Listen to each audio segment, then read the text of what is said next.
is be true to what you said on paper. I wish that I could freely dream and be judged from within, hunted by a power that cannot see past my skin. My views are viewed as ignorant, truth always denied.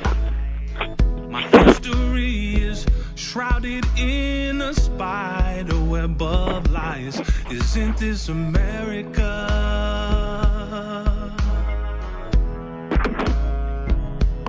Or is this America all a lie? Of the freedom of speech, somewhere I read. Of the freedom of press, somewhere I read that the greatness of America is... All right, good morning. Welcome back to At the Round Table with MAMLEO. I'm your host, Larry Olson, in studio with my brother from another. The Rhodes Scholar is here with me. Good morning, Rhodes. How are you, sir? And Dr. Bradley is off today. He's in Maryland there with the missus, enjoying the day. We want to thank our sponsor, The Money Store. For all your mortgage needs, give branch manager Cora Holbrook a call at area code 508-345-4276. Again, that's The Money Store, Cora Holbrook, 508-345-4276. Again, you're listening at the Round Table with MAMLEO. If you want to join us, give us a call here at 617-282-0685, 617-282-0685. Folks, it's hard to find and notice that there is an election taking place on Tuesday in the Commonwealth, and particularly here in the city of Boston. You've seen very little signage of it, and we're still using outdated sandwich boards to make people aware of something as important as an election, right? It's hard enough that it's after Labor Day, right? When a lot of people are away. I know early voting started, but most people were away even during that time. So we've got work to do here. And I guess who has joined us this morning is saying that he has some answers and some solutions to some of these problems. In fact, we have some callers on the line. Some folks, if you want to give them a call here. Ian King, who is running for the Senate for Massachusetts, the United States Senate. Ian King is a co-founder and executive chairman of QUBIC Labs, which identifies, supports, and invests in entrepreneurs creating business around financial, government, and civic technologies. Ian is a graduate of Boston College with a BA in political science and from the Duke University, an MBA. Over the last 20 years, he has worked in commercial real estate with Tishman Speyer, developed and managed power projects around the world with BTU Ventures, advanced impact investing with SJF Ventures, and led business development activity at the Luminiso and MIT Media Lab spinoff. Say that like twice. Evaluation research. In addition, is an elected representative to the City Council in Quincy, Mass. He currently serves as City Council President. He is a member of the Board of Directors at Bay State Community Services and a member of the Board of Advisors at the Beth Israel Deaconess Hospital, Milton.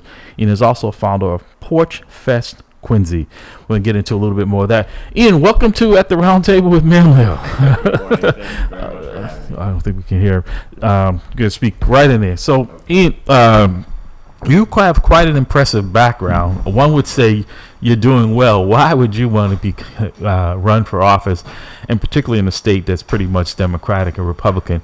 But we had a governor here who was a Republican, Baker, who actually I supported, not because it was Republicans. I'm a registered independent, and I tell people I feel like everyone should be an independent because I think you go in a restaurant and you want to order on the menu, you know, you want to make sure you can order everything. But if it's only, you know, the vegetarian or I don't want the vegan, I want to be able to look at the whole menu. Don't give me just part of it.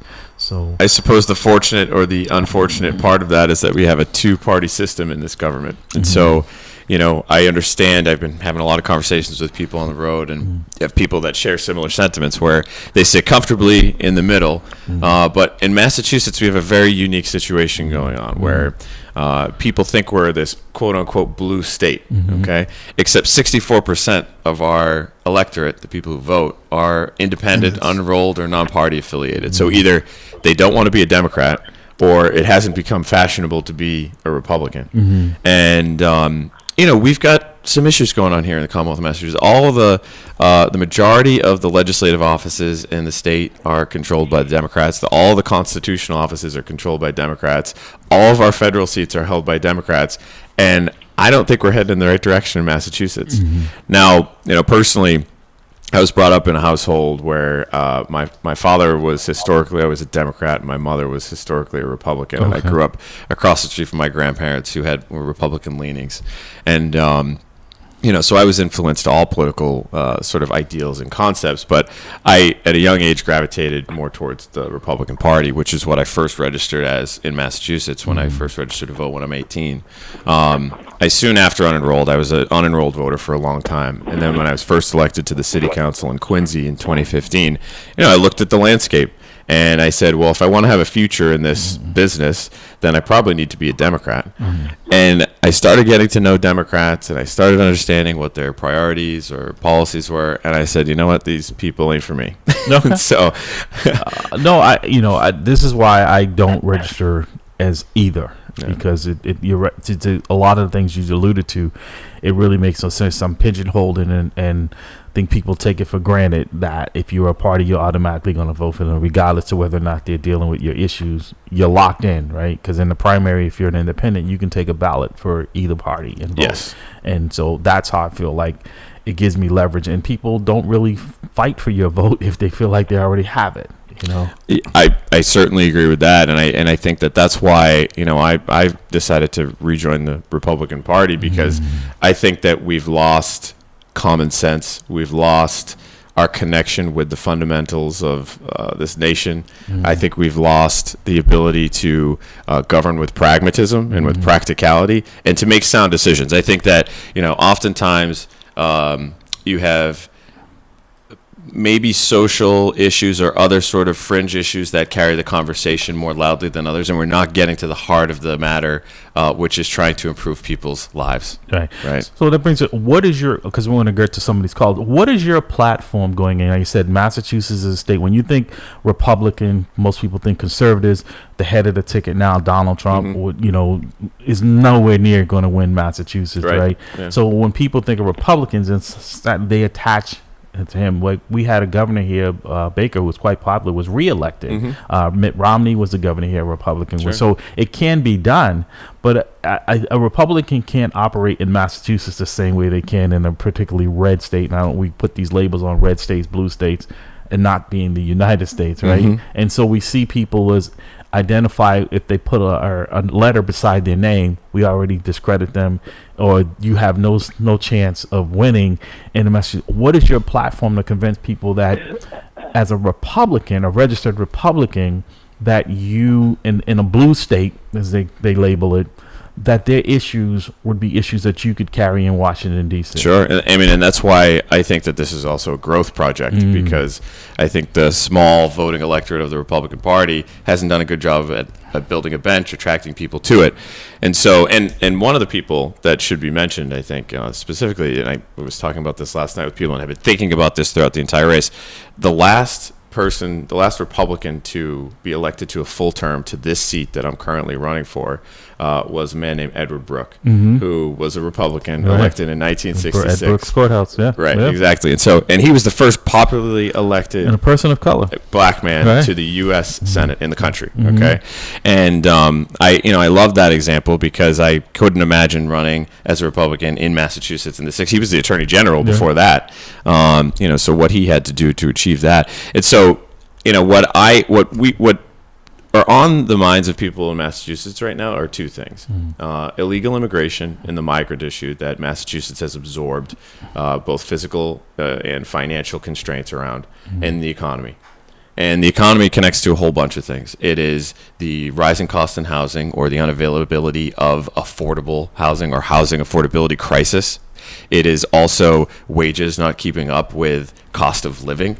It is people not being able to afford their groceries. It is soaring inflation because of the ridiculous printing of money and overspending within government.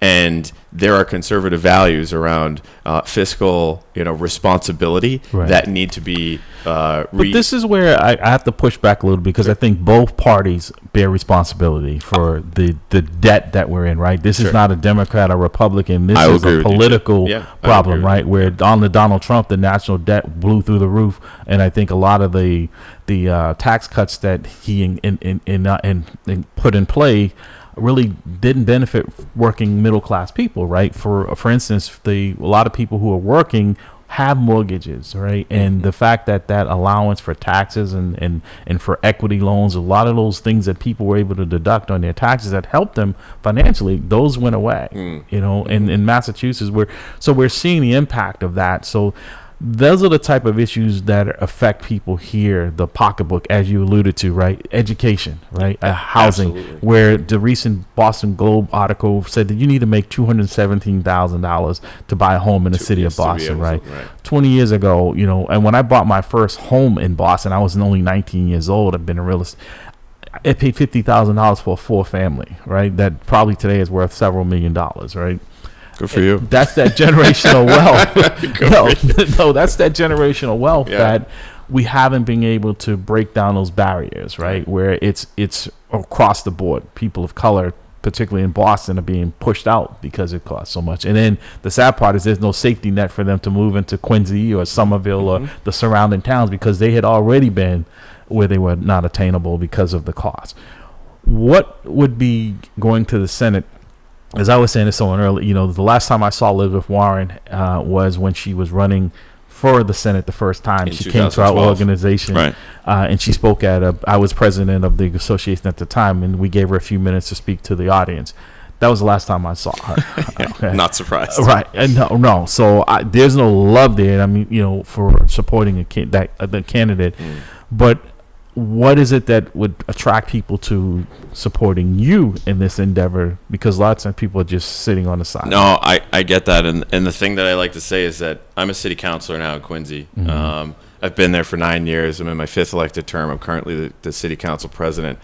I'm a Massachusetts native.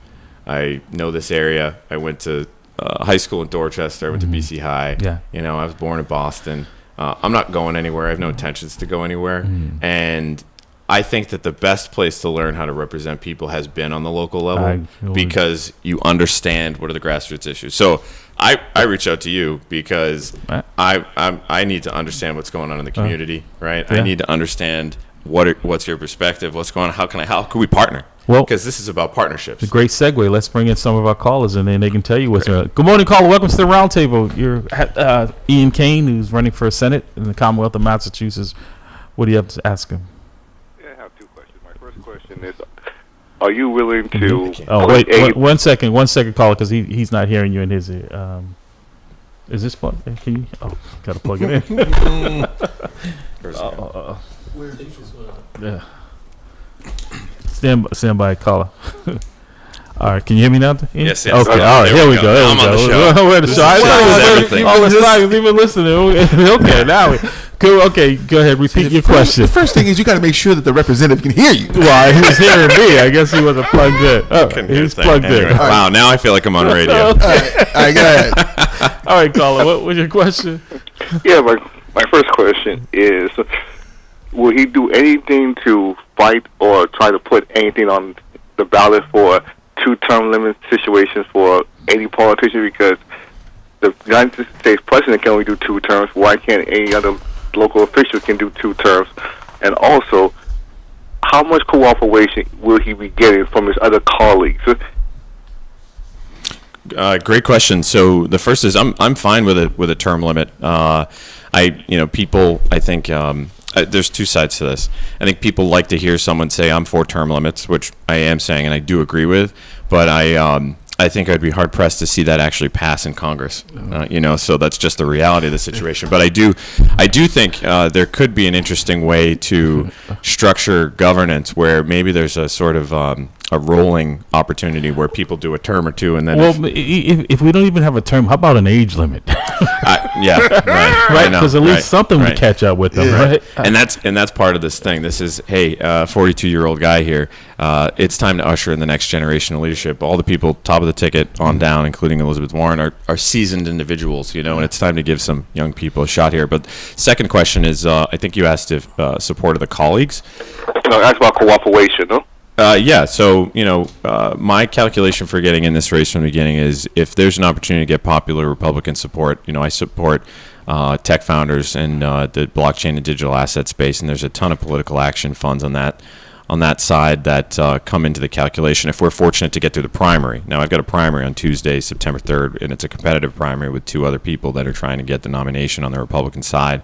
But people want to see Elizabeth Warren go. I don't think people are very excited about her as representing them. I don't think they think that, I don't think they believe that she's actually representing them. I think that she's very much out of touch with Massachusetts voters. And so I see this being a very competitive race after Tuesday, September 3rd, where you're going to see many constituencies jump up at the opportunity to participate in this campaign. And I think, of course, there's the quiet support too, because I think people, especially on the Democratic side, are afraid to step out, which is why you don't see anybody challenging her in a primary. Thank you, caller. I've got to get to these other calls. Good morning, caller. Welcome to the roundtable. Good morning. This is T. Michael Thomas from the People's Academy. Good morning, T. Michael. Oh, you know T. Michael? Yeah, that's how I got you. Oh, okay. Yeah, that's how I got here. Okay. All right. So I have a question for the guest. Hello, Ian. Good morning. Good morning. I have a question for you. We have $61 billion in construction in Boston. I also see that the governor and other folks, elected officials, have gotten federal money for migrants. The People's Academy has been around for over 15 years.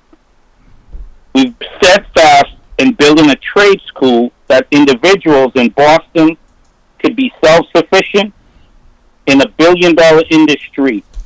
If you're elected, will you commit in helping financially supporting the People's Academy so we can continue to train individuals in Boston, in Massachusetts, that they could be employable, that they could take care of their family, community, and help contribute to the economy? That's my question to you. I love it.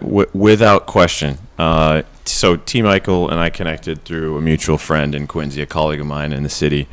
And I had a chance to sit down with T. Michael at his space in Dorchester. And we had a great conversation. I learned a lot about how he, in particular, in his organization, has been let down. And, it makes no sense to me because it's such a great program. It provides such great community value with economic opportunity connected to it. And that's the lens that I take. So, I think most often we are guiding our young people and, to college and university and sort of asking them to make a decision at 17 and 18 years old to finance their life away, which then provides false starts at every other point in life after that. And we need to be creating these alternative pathways to prosperity that allow people to be trained in trades, like T. Michael is suggesting with his program. I will agree with that, and the fact that, again, also reinforce the ones that are existing. Because what happened to Madison Park? There used to be a place where vocational education was valued, and people actually graduated. Now you can't. What's going on with So in that particular instance, I don't know, but I do know that there are thousands of open jobs in cybersecurity, fiber tech, and these are technical and non-technical roles, and then in trade.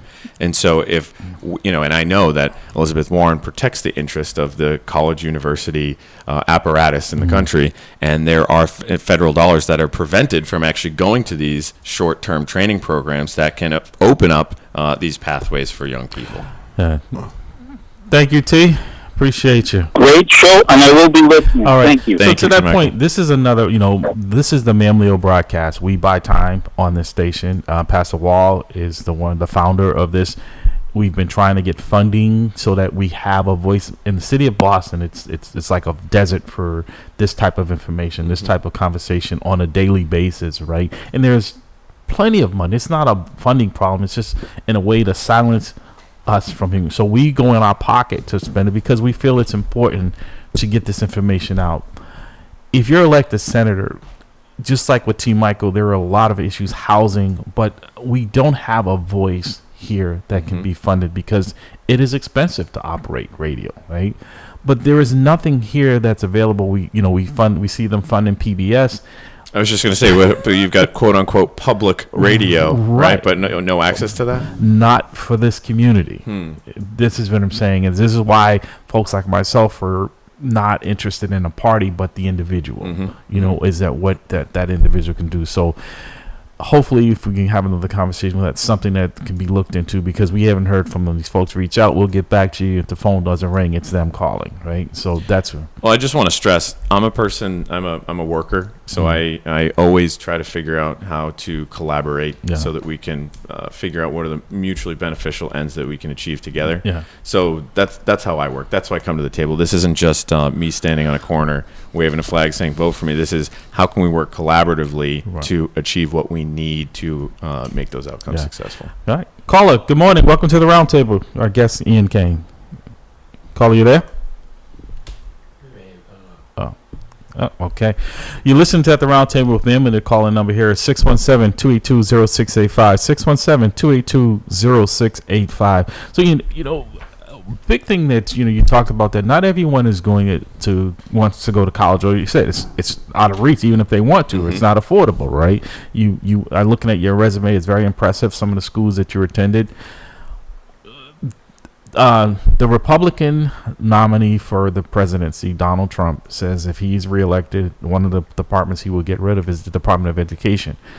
We know education is not equal in this country, and it's not equal in this state as well. I worked, before retiring recently from the Boston Police Department, I worked in the schools trying to make them safe. That's the start of being able to learn. If you're in a community or an environment that's not safe, there's very little learning that's going on. If we're eliminating the Department of Education, what would be? I know you're not the one saying that, but what would be to replace that, and how do we improve on a system that is broken? For instance, Boston right now is in the jeopardy. It's still, the state is looking at receivership of it, right? And it's been that way. It's been awful for quite a long time.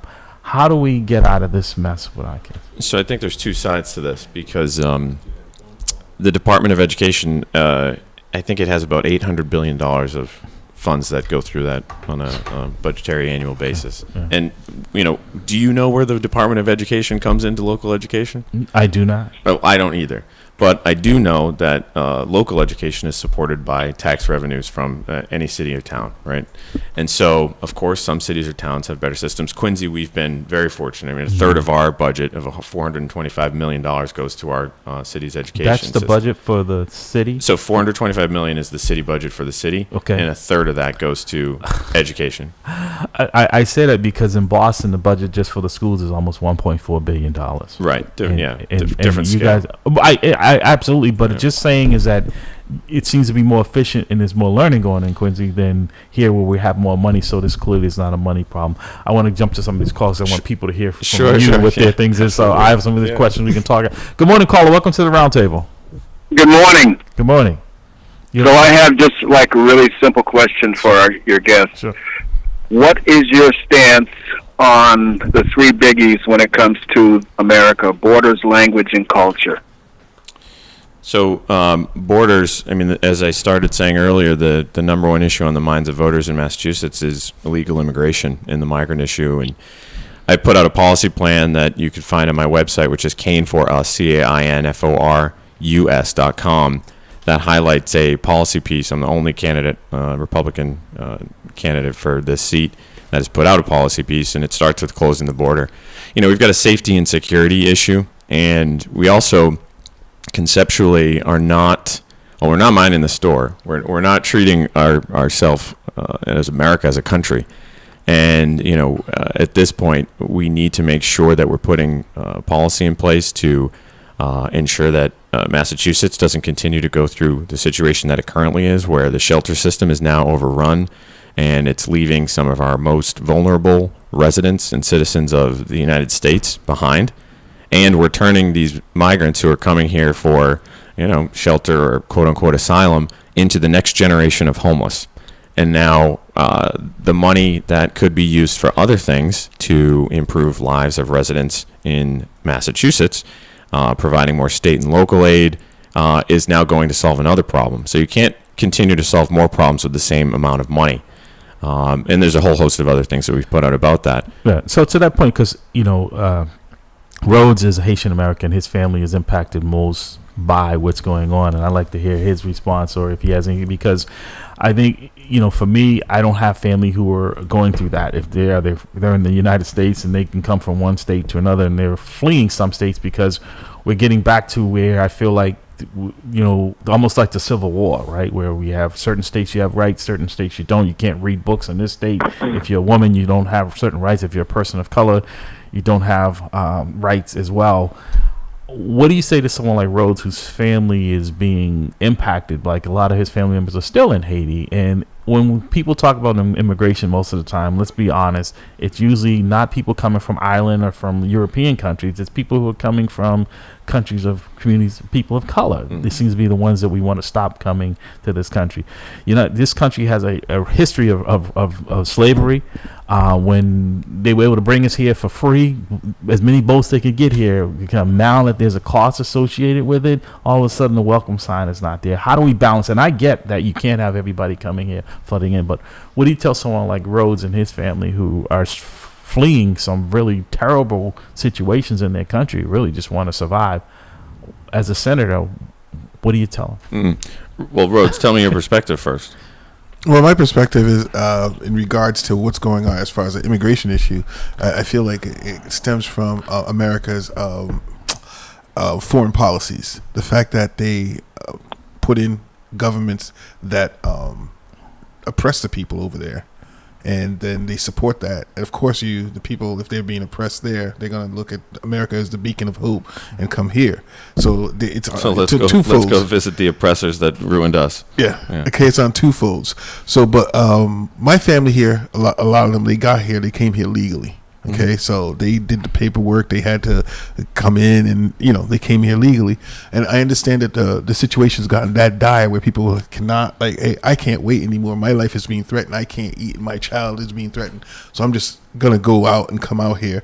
And so the whole legal process is to the point where if it's not working, because they're like people, if they did the things legally the way they're supposed to, it would take them like 72 to 100 years to legally become a citizen in the United States. So why is there a bottleneck as far as like processing people or trying to get people to do the things legally? Because there is a legal path, but the legal path is has such an insurmountable obstacles.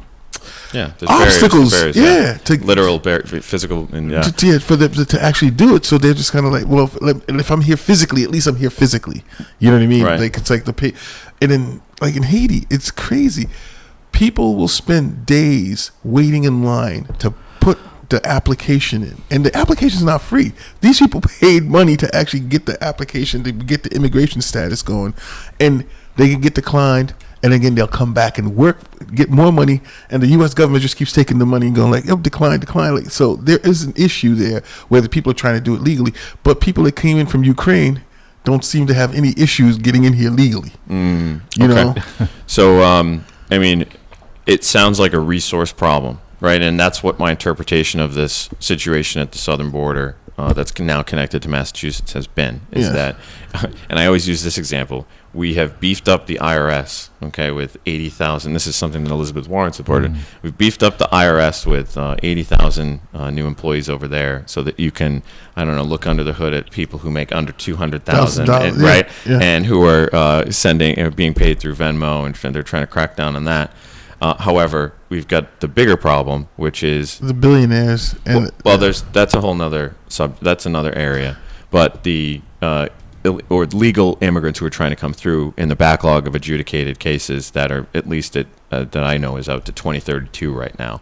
And so, but the point, what I see, right, is that it's a little chaotic between the people who are coming here now in Massachusetts, right, who are most of them are coming from Haiti, I understand this is, of course, I'm not a cold-hearted person. I have compassion, but I do not think we're doing a particular group of people service. And, people continue to tell people to come here because they can take advantage of the benefits that they're provided when they come here. Yes. Okay?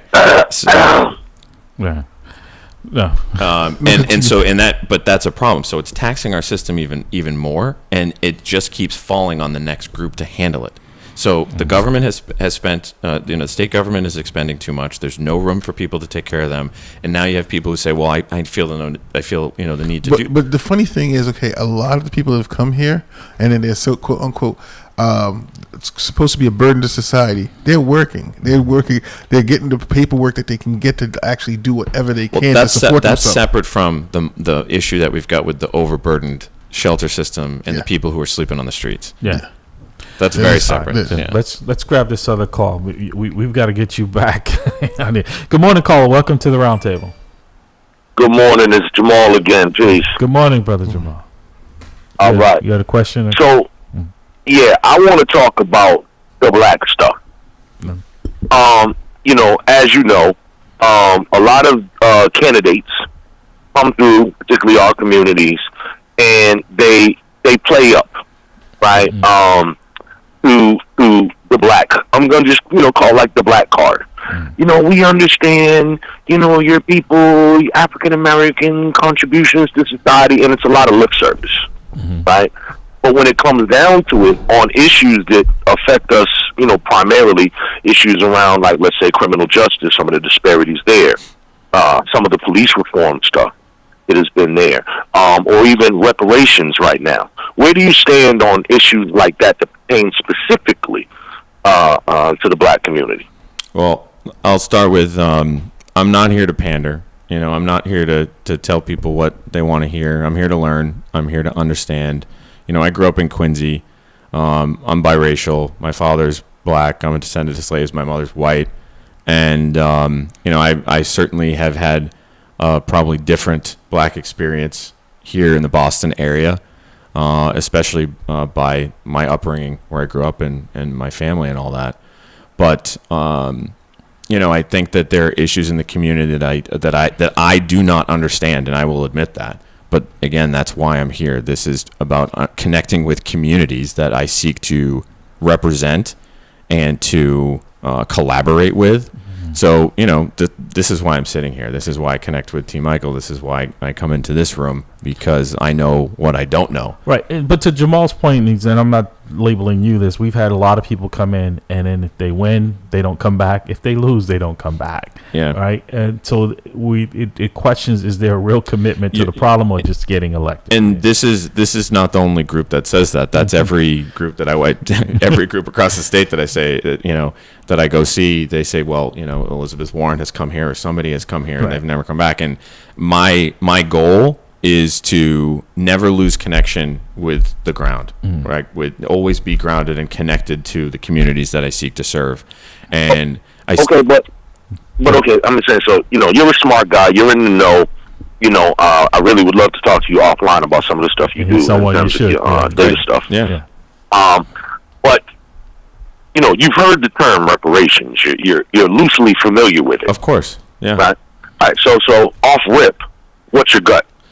My gut is that I do not support the concept of reparations. I think that's one of the great pandering concepts that people play to the black community.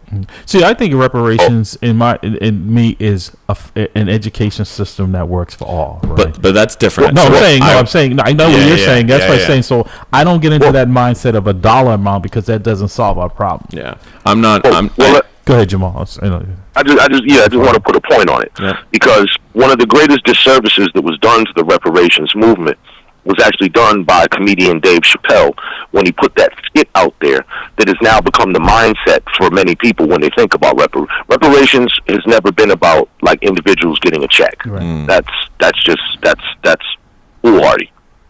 What it has been about was infrastructural repairs to the damages and disconnections that was done, right? So this is economic, this is in healthcare, this is in education, all of these type of things. And there is a very specific dollar amount and human toll on it. I mean, when we look about this, and once again, as an intellectual guy, you can understand the concept now that the transatlantic slave trade was a war against humanity. I mean, crime against humanity. And when you look at the other Holocausts that have taken place, what has happened here on American soil with the Native American, what happened in Germany under Hitler's Nazi regime, what has happened in many other cases. And there are, significant examples of reparations, everything from Japanese internment to Brazil, maybe about a decade or so ago, did reparations for its Afro descendants. So America still pays Native Americans and whatnot. So there is something there, and I just don't want you to dismiss it offhand before you really get the truth about it, and from somebody who's talking from a lot of the rhetoric that's out there now. These people do not represent the true reparations movement. I appreciate that. No, and I think a lot of times people call it reparations. Some people phrase it as entitlements, right? There are folks who are entitled to certain things because they've done certain things, or they were worked at, or they've been put at a disadvantage, and that's why I see, because I see like this morning at 7:00 this morning, Kearney Hospital. I don't know if you're familiar with the situation up there, shut down, in a community of color, which that is the closest hospital other than Milton. I don't even know if there is a hospital in Quincy. I'm sure there is. No, we had a Stewart-owned hospital that closed a decade ago. Okay, so you guys understand what the folks here. So that is not something that's a luxury. Like you said, housing, it's not a luxury. Education is not a luxury. In most countries, these are the things that are provided. Healthcare is not a luxury. We know we're impacted. We see the food deserts, right, where we're seeing young people who are coming to school hungry. We're seeing people who are getting diplomas who can't read what's on the diploma, right? We're pushing them out. What do you say to those families who are really looking for someone that they can believe in, right? Because I don't believe in government for the most part myself, and I'm not naive. It's not that I'm anti-government, but I know it doesn't work, and I don't expect it to raise my family, my wife and I. That's our job, right? But there are certain things that the government should be helping us to support with that, because we pay taxes for that. Sure. I mean, I think where I come from is that I would hope not to continue to encourage people to have a belief in a particular person or body that's going to save them. Okay, my goal would be to help people to believe in themselves and to provide those opportunities to enable and empower them to be their best and to produce and to get what they need, or to have access to what they need. Stand by, Jamal. We have another caller. Good morning. Welcome to the roundtable. Hey, Larry, how's it going? This is Cliff. How are you? Hey, Cliff, long time no hear. How are you? Yeah, I was going to send you a letter, but I don't know if it's going to reach you. Other people he's referring to is that we're having a problem in certain sections of the city. Cliff, I'll let you get your question. Jamal has been a victim as well. People have been calling in this morning, is that in the communities of color, particularly, mail is sitting in trucks for weeks and weeks at a time. The mail service? Yes. And Come people, on. Yeah, no, people are waiting for their checks. I mean, then they go to the mortgage post office, notices, they're like being- court notices of late checks. No, This people is- have been calling This in. is why I said people are why this vessel is so important, because this is probably the only place where people can have a voice with that. I know he's going to have a question, but Sure. who is an example of a person who has served the community well? Jamal is a person of that. Pastor Wall is a person that So clearly it's true community members. And are there any elected officials that have served the community well? If you have a cricket button over there. No. We can't do that. No. Diane Wilkerson was a great servant of the community. Even despite what happened later on. Chuck Turner, and despite the fact that he and I disagreed on a bunch of stuff. Charles Yancey. Senator Bill Owens. Oh, there's a lot of them, but I think, but recently what we're seeing is less of that. Those type of folks, and those folks have been pushed out of the conversation. But they look great on Instagram. Exactly. So, Cliff, let's get your question in before we get off. This is a two-part question to the senator about immigration. Future senator. If you get out on Tuesday, September 3rd. Make him the senator.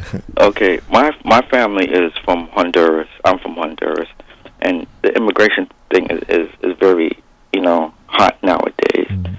Okay, my family came here in in the 70s, and I got some family members that's trying to come to America, that's trying to do it the right way, but the process is taking so long. They fill out the paperwork, and I have a cousin now that can't get into the country, and he's been sitting there for like 7 years to try to do it legally.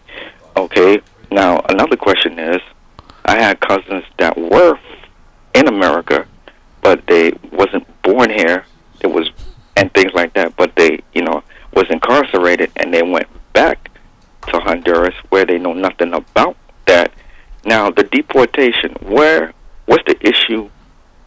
I think that if you serve your time here and you're not a citizen, and if you serve your time and you stay out of trouble and everything like that, is there a process to stay here without being deported, or they just ship you off like Con Air?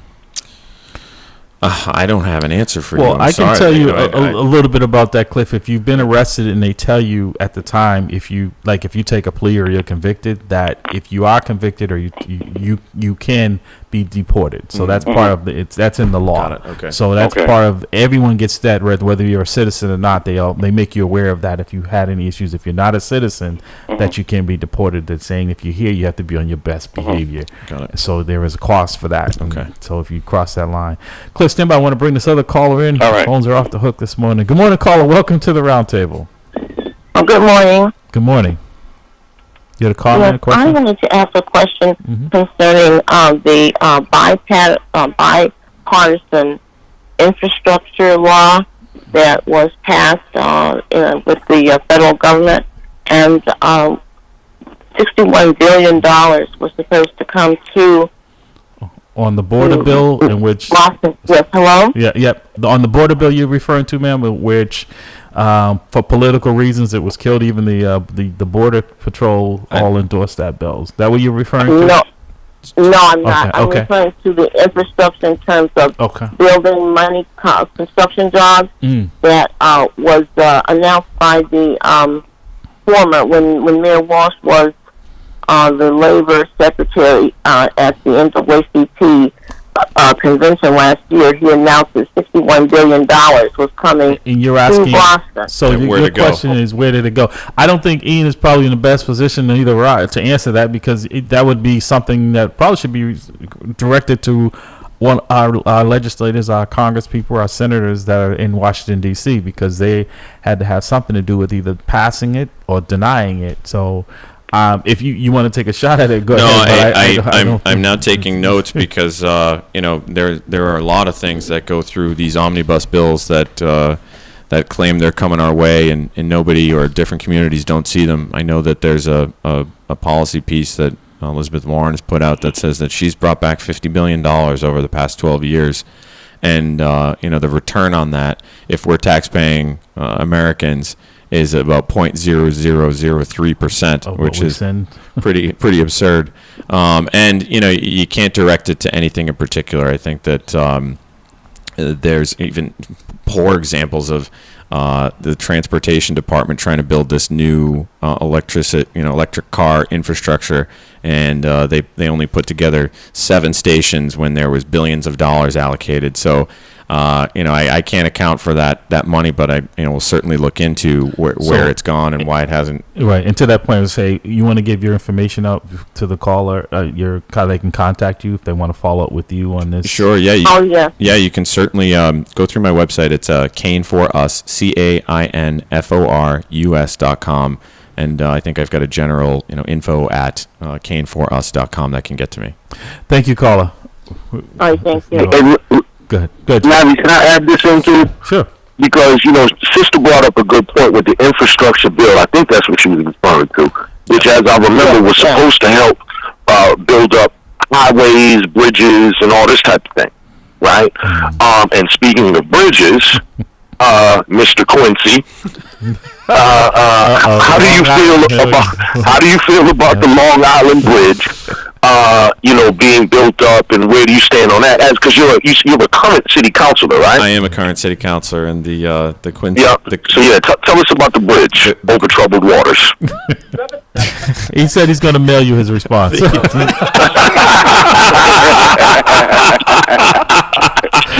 else? So the Quincy position has been that we do not want it reconstructed. I think, in a circumspect way, we think that there are other reasons that bridge seeks to be reconstructed, and it's not just to continue to put rehabilitation centers on the island, but other things that would cause a little bit of disturbance to our folks out in Squantum. Cliff, you had a follow up before we let you go? Nah, I mean, one other question. What do you say to a young person that says, I can't afford college, my parents didn't go to college, I don't have any alternatives to go? What can you say to that young man? Well, this is what we were talking about earlier when T. Michael asked. I think that these are the alternative pathways that we need to be created. Not everybody needs college, and not everybody is meant to go to college. And I think that there are plenty of opportunities out there to create, again, these short-term training programs that can, either be supported through nonprofit organizations or even potentially promoted and supported by federal government funds that would otherwise be going to colleges and universities that can help give our young people alternative pathways to prosperity. There's also Job Corps. Okay, that's another program. Like if they're not going to college or they're not going to join the military branch or services or what have you, so those are things that the programs that are existing right now as well. But again, for those that do want to go to college, though, too, public service announcement. Remember, community college is now free in Massachusetts. Yes. So you could at least go to RCC or Bunker Hill or Quincy College is a community college too, isn't it? That's correct. Yes. However, you have to be 25 or above. It's not for the people that are graduating right from high school. So if you're 25 and older, then it's free. But if you're at age, is there an income requirement? Well, here's the thing.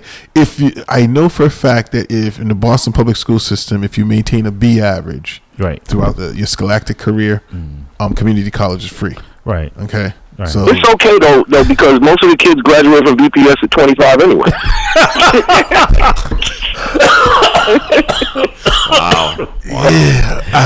Wow. Wow, we're on the roll this morning. He's not lying though. It resonates because he's right. There are kids in the system that are that old. Like their grandparents by the time they get out of the school. You're like, at least parents. So how do we? Thank you, Cliff, and thank you, other caller. Jamal, stand by there. How do we get other schools on par with some of our suburban schools? Right. We know that they don't have the volume. Boston has, a budget of $1.4 billion just for the schools alone.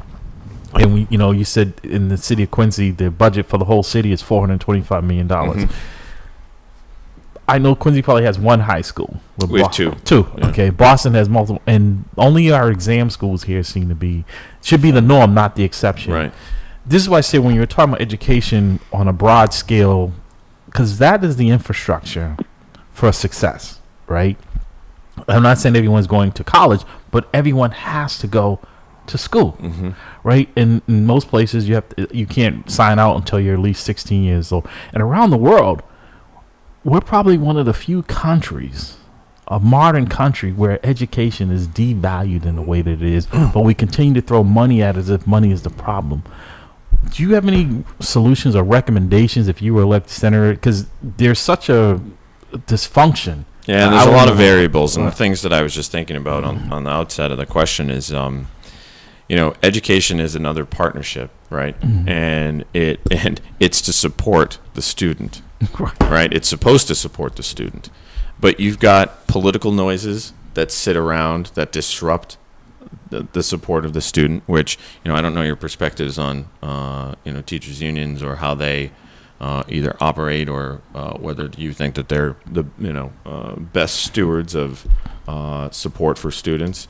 But I think that what you say is that's what school choice, I think, is something that I support, right? Because if the system isn't working, we need to build around it, because I think that there are things in the way of, again, supporting the student who's the ultimate beneficiary. Well, but I've seen some of these.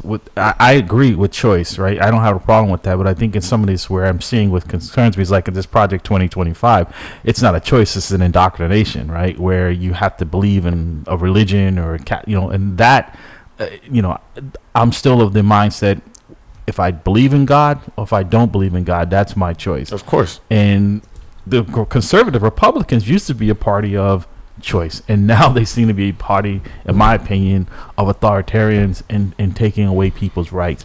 You may not agree with book bans and all that. Right. Well, I'm going to be quite frank. I think this project 2025 is getting a lot of airtime that is it's being used in a presidential election cycle, and I think it's working. It's making a certain group of people fear what could come by the election of a or any Republican, right? And but rightfully so, because a lot of them are signing off on it. They're not speaking out against it, right? I mean, when you're I think that they're trying to distance themselves from that. But right? You're either on the record or you're not. Yeah, okay, that's fine. But let's not say that both parties don't use any sort of indoctrination. I don't disagree with that, but I think honestly, the hypocrisy, right? Even the vice president, it's everywhere. It is. But let's talk about the book banning though, and removal of certain elements of curriculum. Particularly around what they have mislabeled critical race theory and things like that. You once again, particularly with your mixed heritage, but also with your education, going to BC High and all that. Really, you can't be against books. You know what I mean? I am not. No, I'm on the record. I'm not against books. I am for books. Right. And some of these books I've read, Maya Angelou's Why the Birdcage Sings. I mean, this is not something. You can clearly read between the lines, and they don't want people to really know the real history of this country. And I think it's important. It would be like saying to Jewish people that we should know what Hitler did and why Jewish people feel the way they do about Hitler and in that time period. History is unbelievably important, and I think most people are losing sight of any history. Right now, I think we're in this time warp where people don't remember anything before 2016.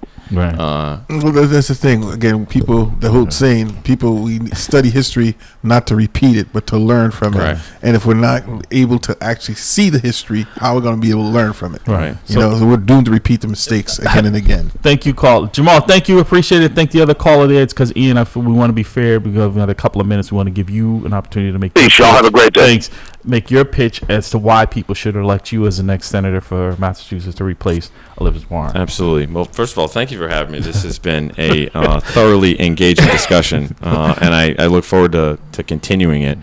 I'm seeking the Republican nomination to run against Elizabeth Warren for the U.S. Senate seat. I've got an election on Tuesday, September 3rd, and you would need, if you're a Republican or an unenrolled voter, I would humbly ask for your vote.